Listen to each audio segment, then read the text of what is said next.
Hello everyone and welcome to Photo Finds. This is episode number 102 and we are doing a time hop for the month of April. So we're going to look at the first week of April in 2012, 13, 14, 15, and 2016 to see what was going on in the parks back in those years around this time. So let's not waste any more time and get right to it.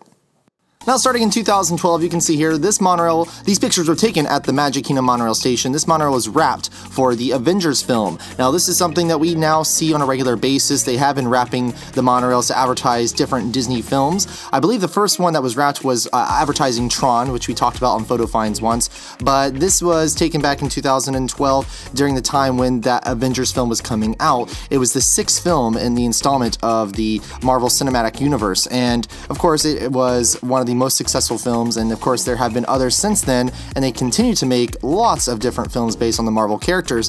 Of course, throughout the years since Disney did purchase Marvel, there has been lots of talk about what they were going to do with attractions regarding Marvel characters in the parks. Unfortunately, they can only do attractions over on the West Coast, but here on the East Coast, since it's at Universal and with the contracts and the way it is, you can only have the Marvel character merchandise and things like that outside the park, so they can't really do any attractions as of right now at Walt Disney World when it comes to Marvel characters. But you never know what's going to happen in the future and what Universal decides to do with their contract with Marvel. But right now they're making lots of money off of having Spider-Man and Hulk attractions in the park, so I think it's going to be quite some time before we actually see some themed attractions to those Marvel characters here on the East Coast. Now, in 2013, over at Universal Studios Florida, we were about to open up the brand new Transformers 3D The Ride attraction. Now, this was something that you can see here from these pictures. It was near completion, but it was definitely not done yet. Did not open up until the summer of 2013. But if you look at this picture here, you can see that the signage, the official signage, was not even out on the building yet. And it was also Optimus Prime was not out there either. So that has become such a really cool area to take photos with, and it's just a beautiful building and a beautiful entry, and the whole ride itself is stunning. And it was just interesting to see how the extended queue here did not have, it was built, it was a permanent extended queue area for the attraction next to Monsters Cafe in the park, but you can tell here that they did not have any type of covering from the Florida sun for this extended queue when the ride originally opened. It did open up with it like this, and they of course had lots of issues with guests, I'm sure, passing out from the heat and just complaining in general from standing in that direct sunlight. So very shortly after the attraction opened up, this extended queue that we're looking at here did receive some really good themed covering. So they did theme it to the Nest facility, so it wasn't just something generic. So Universal acted quickly. It was really good about that, and it's a wonderful attraction. Now, of course, not only can you ride the ride, but you can also meet those characters from the films. You have Megatron, you have Optimus Prime, and you also have Bumblebee that come out all throughout the day and do meet and greets, and it makes for some great photos. Well, they did have the meet and greet area also being built and under construction while the ride itself was under construction. The meet and greet did not come first, but they did have those characters premiere in the park for meet and greets well before the facility was finished. So they did do this, as you can see here, this meet and greet was set up in the street. It was very, different from how it is now, but this was, I remember seeing this, and for quite some time they had the meet and greets simply just a barricaded area in the middle of the street where you, between the building and the Mel's bathrooms, the Mel's Diner bathrooms. So this is something, just looking back, it's kind of crazy how it's so, they have it perfectly set up now, and they have their own specific and designated areas for, of course, the attraction and the meet and greets with those characters.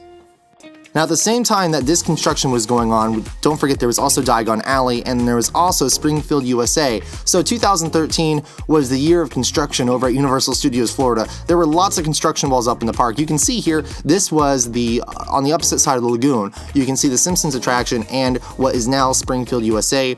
They were still in the process, it was still early stages of that area being built up. The restaurant was being refurbished and being turned into Fast Food Boulevard. It used to be the International Food and Film Festival, and of course now what we're looking at is the home of the Twirl and Hurl. So it's a really cool attraction, very much like Dumbo, but again, looking back, it's so crazy how this was in 2013. It was not that long ago. Let's jump to 2014. This is when we were in the very, very early stages of the whole hub expansion thing going on over at the Magic Kingdom Park. You can see there were construction walls up around the area, and not a whole lot had been done yet, but this was something that was really kind of an eyesore coming into this beautiful park, walking down Main Street USA and then seeing all of the beautiful foliage and the waterways that used to be there, all kind of bordered up with the walls. Of course, now it's once again beautiful, and they really did a great job expanding this area, but it's just so crazy to see that they did have those construction walls up for quite some time. It was a lengthy process that was done in different phases, but I know I covered that quite a bit here on Photo Finds when I first took over the show. Now, also in the Magic Kingdom Park over in Fantasyland, this shot was taken here by Nick, and this was of the new Nikon sponsorship that was taking place. Kodak had been a very long time sponsor in the Disney parks and provided you with all the maps and had all kinds of Kodak photo spots, and they even sponsored multiple attractions. Actually, multiple attractions were sponsored by Kodak, but then they went ahead and had some financial problems and had to end their sponsorship, and Nikon took over. So this was when they started switching out all the Kodak picture photo spots and replacing them with the Nikon photo spots, and it's pretty much the same exact thing, just a different, of course, a different company name there to advertise their products.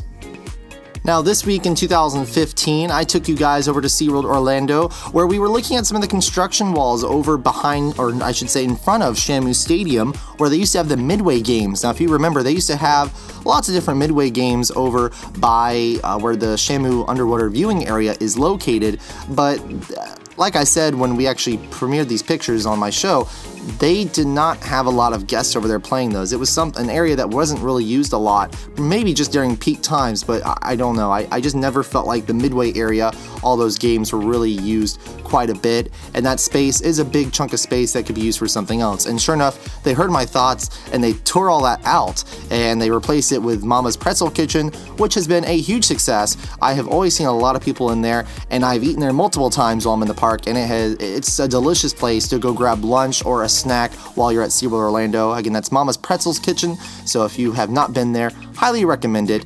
They also have lots of great sodas and different things in there, but it's delicious. So this area here that we're looking at was all boarded up, and they were tearing down, it was early stages, they were tearing down all those Midway games and building the new Mama's Pretzels Kitchen. But at the time when this was taken, I had no idea, no one knew what was going to be replacing those things. So it's really cool to see how it's come full circle, and we now have the finished product open and letting guests enjoy it every day. Now, over here at Hollywood Studios in 2016, just this week last year, we were seeing the very first construction walls being put up around what was the backlot area. You used to be able to enter the backlot tour here, you used to be able to go on the streets of America. There was the Honey, I Shrunk the Kids play area, which just has so many memories for me. Like, that whole area was just so nostalgic and a big part of my childhood, and I know it was a big part of many of your childhood, and oh gosh, it's really hard to talk about it and think about how it's all gone now.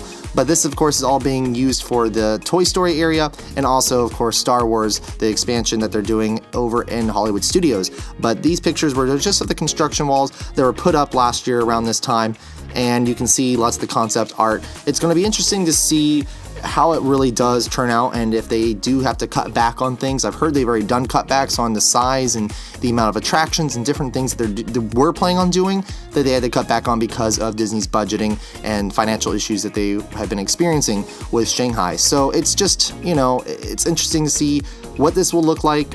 It's going to be a while before we see it, and you know, and it also makes you think about the 50th anniversary of Disney World's coming up here before we know it.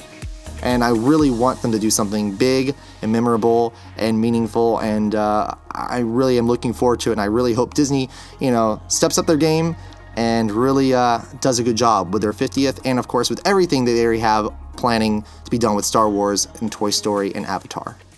Well, that will do it for this week's edition of Photo Finds. I hope all of you have a wonderful week. I hope you have a wonderful, safe, and lovely Easter Sunday. Really take time to enjoy it with your family, friends, and loved ones. And just, we will see you next Tuesday. Remember to subscribe to Attractions Magazine. Check out Florida E-Ticket on Saturday.